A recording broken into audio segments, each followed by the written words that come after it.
I think what they're doing is I think that they're probably going to show some of the folks that eventually parlayed, being a blacksmith into doing things later in life. What are you talking about? Parlayed? What? Did you not see Roots? Did you not read it? What the? Okay.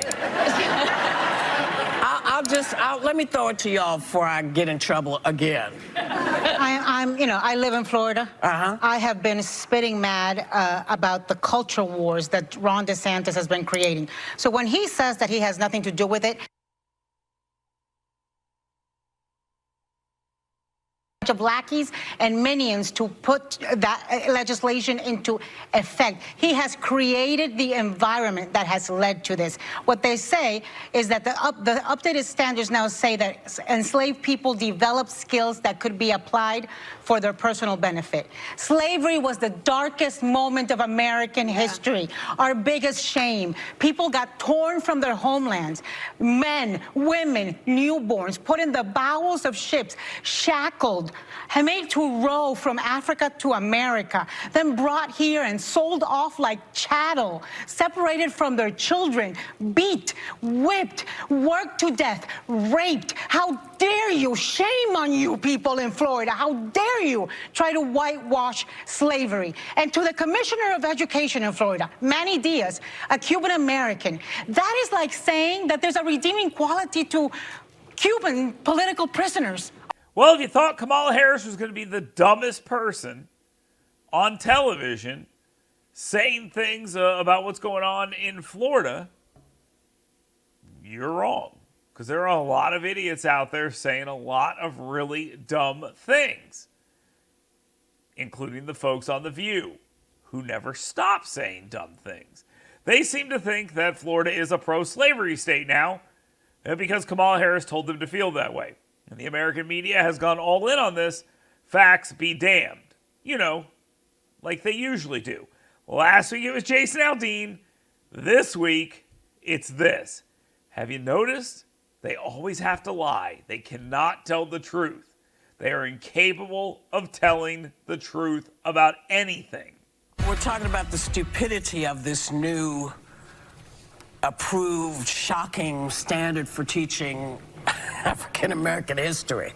And I know I didn't say nothing the last time. Well, yes. Because I wanted to listen to what other people had to say. Because, when you talk about enslaved people and just the horrible things that happened to slavery, what we often forget is that slavery continued, right? So you sort of erase then Jim Crow and you erase Reconstruction and you erase the sundown laws and you just start erasing the wealth gap and the inequality, and you erase the fact that while black people, maybe he taught his son how to be a blacksmith, this country was built on the backs of black labor for free. Yeah. And the other part of it is that more than 100 political elites in this country today have families linked to slavery.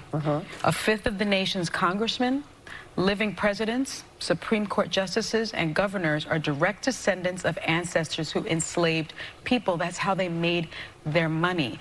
President Joe Biden and every living former U.S. president, except for Trump because he came from Germany, we don't know what his family was doing there, but they're direct descendants of slaveholders, including Barack Obama because he had a white mother. So you ask yourself, could you get any dumber? I mean, we've seen some pretty stupid things. And now we're having conversations about whether or not our former presidents might have been related to slave owners in some way, shape, or form. What is the point of all of this? Everyone knows this. Everyone knows slavery is bad. No one's suggesting otherwise. Lying about the educational standards in the state of Florida accomplishes nothing here. And they don't even care. They're just saying things that are blatantly untrue because they don't like the governor of Florida, because they view a political benefit out of being terrible people. And you'll notice you see a severe lack of individuals who actually came up with this policy out there talking about it. Why? Because they know that this is garbage, and the individuals who came up with it, like this professor from Michigan State University, will call them out by name. So you don't see them rushing them out to the View because we got to hear what Anna Navarro and Whoopi Goldberg and Sonny Hostin think. Because they're all actual racists. That's the amazing part about it. They are actual racists. And Kamala Harris, she's not a racist. She's just an idiot. And this professor lays that out pretty well. So there's been a little bit of backlash to these standards that were put out, and like you said, that these were done in open sessions so the public could listen or watch along. What would you say to critics who say these standards have set education back? By the way, it doesn't set education back. These people are so simple. This is a reporter for ABC News. It doesn't set educational standards back. There is a disagreement on a piece of the curriculum where they talk about slaves using the skills they learned as slaves to operate in the post-slavery world, to make money using those skills. That's what it means. That's it. It's not saying slavery was great and beneficial and all this other stuff. That's not what it is. It's one line in an entire curriculum. And they're acting like that you can't talk about Rosa Parks because of this, or slavery was good, or some other nonsense. These people are mentally ill. And the fact that Kamala Harris got involved in this just goes to show you what a lie it is, because that woman cannot stop telling lies. Anyway, back to this professor. Well, I can't answer critics whom I haven't seen or heard. The only criticism I've encountered so far is a single one that was articulated by the vice president, and which was an error. As I stated in my response to the vice president, it was categorically false. It was never said that slavery was beneficial to Africans.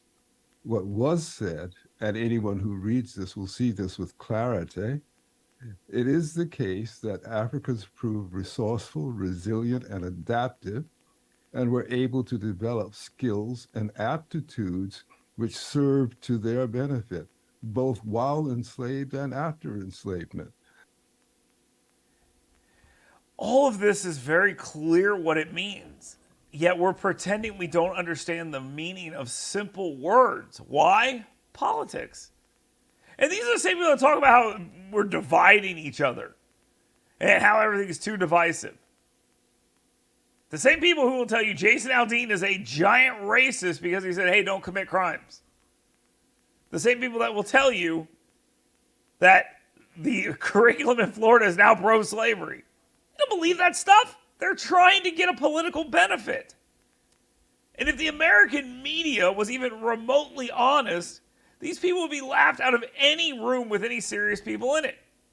But you'll notice people on those desks, on newsrooms across this country, pretend that it's real. They know it's not.